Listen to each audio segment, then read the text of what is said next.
Maka tidak hanya berbicara mengenai konsep kemudian berbicara ngobrol-ngobrol tanpa ada implementasi, ujung-ujungnya hanya onani wacana. Welcome to Kamar Pergerakan.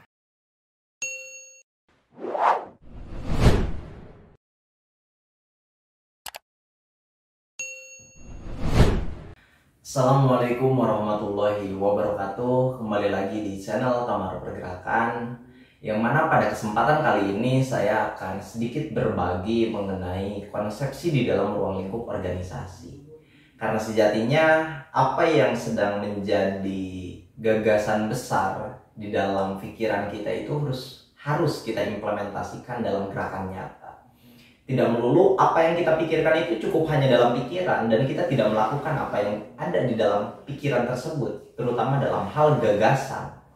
Nah, di sini ada beberapa hal yang menjadi lokomotif ataupun menjadi sebuah landasan ketika kita berada di dalam ruang lingkup sosial kemasyarakatan, organisasi ataupun ruang lingkup komunitas. Kita itu harus memiliki kekuatan, dalam arti di sini ada konsep 5K.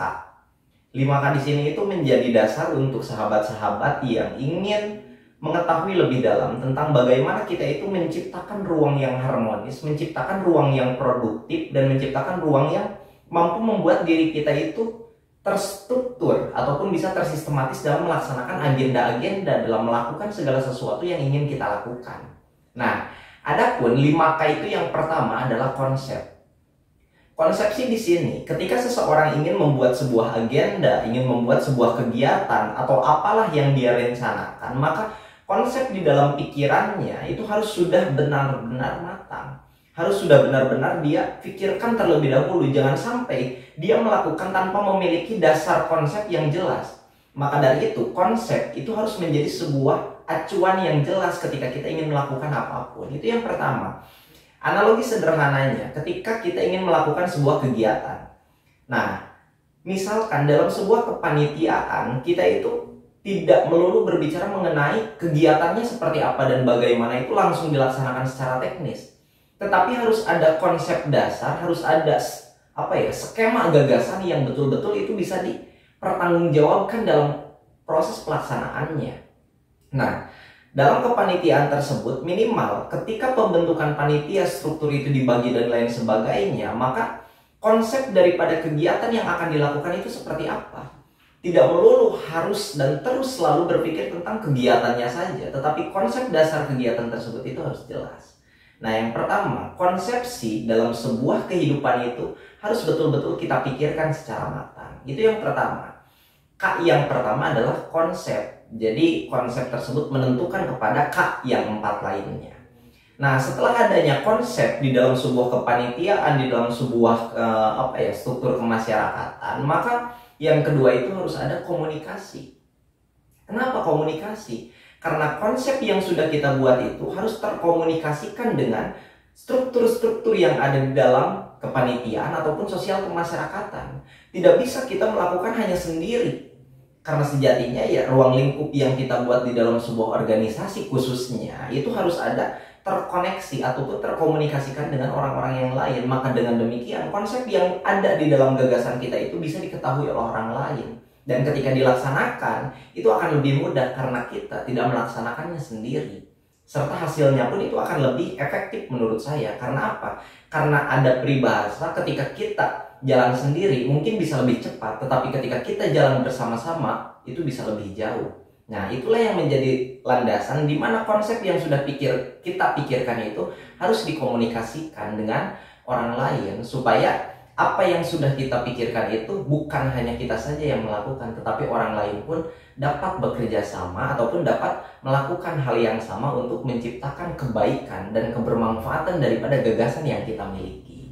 Nah, itu yang kedua. K yang kedua itu adalah komunikasi. Kemudian K yang ketiga adalah kerjasama.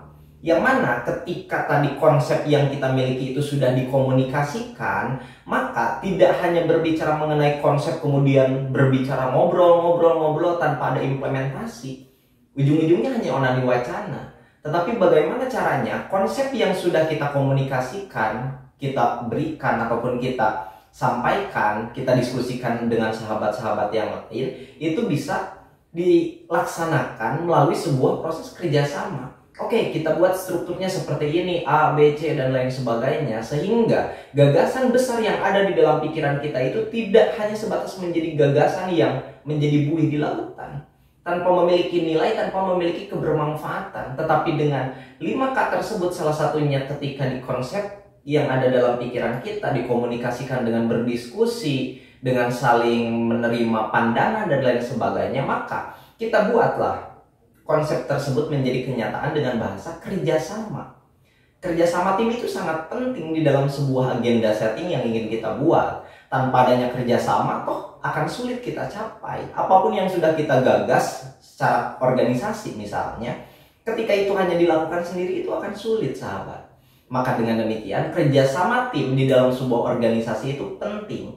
Jangan sampai kita itu, ya biarlah, aku juga sendiri bisa kok, nggak bisa kayak gitu. Ketika di dalam organisasi kita harus bersama-sama untuk ketika kecewa, ketika berhasil, ketika gagal sekalipun, kita akan merasakannya bersama-sama dan menjadi ruang evaluasi selanjutnya. Nah, dengan demikian berbicara mengenai kerjasama tim di dalam sebuah organisasi itu menjadi hal yang sangat penting untuk dilakukan.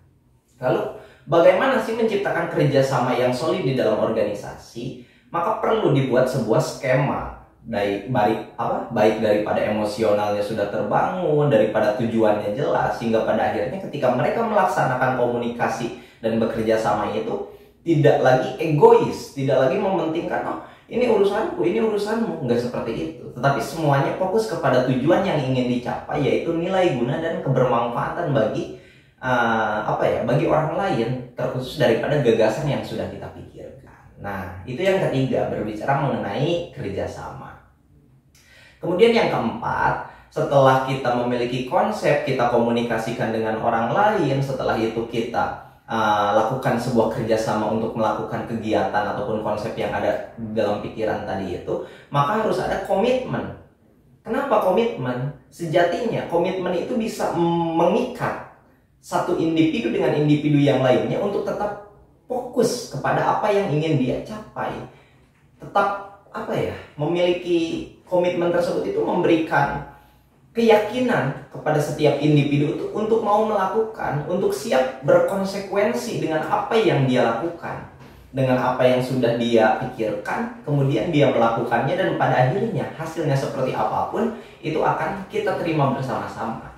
Itulah konsepsi daripada komitmen. Setelah konsep, komunikasi, kemudian kerjasama, harus ada komitmen daripada setiap individu yang mau melakukan untuk mencapai sebuah tujuan bersama itu dengan ruang lingkup komitmen yang jelas. Jangan sampai di tengah jalan ada yang hilang, ada yang pundung, ada yang kemana lah, pada akhirnya kegiatan atau tujuan itu tidak bisa tercapai dalam sebuah organisasi, baik organisasi mahasiswa, organisasi masyarakat, dan seterusnya. Maka dengan demikian, komitmen itu menjadi hal yang penting untuk menciptakan keteraturan dan tersistematikanya ruang lingkup kegiatan. Nah, itu yang keempat, komitmen. Dan yang terakhir, yaitu harus ada konsistensi.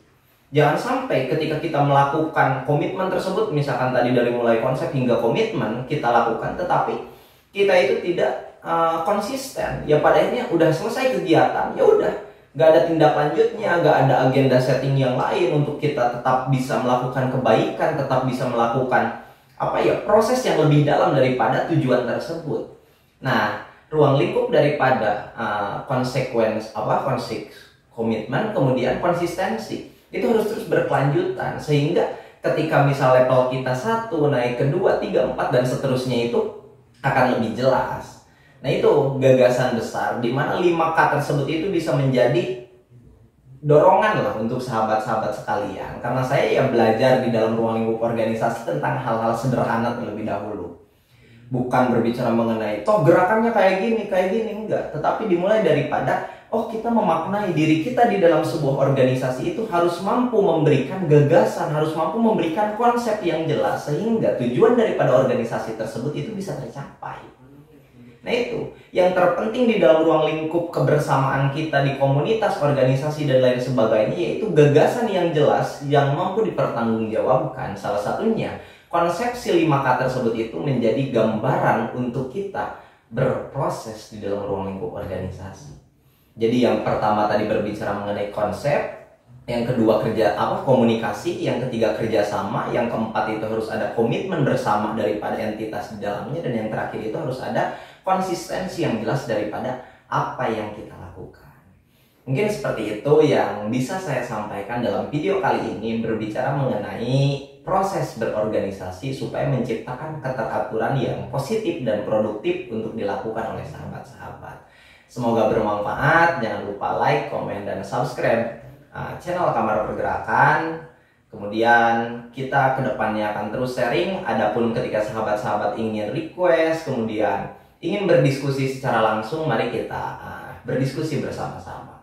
Teruslah hidup dan berkarya atau mati dalam kegelisahan, serta jadikan setiap orang sebagai guru dan setiap tempat sebagai sekolah, karena sejatinya hidup yang tidak dipertaruhkan tidak akan pernah dimenangkan. Wallahul muwaffiq ila aqwamit thoriq. Wassalamualaikum warahmatullahi wabarakatuh. Salam pergerakan.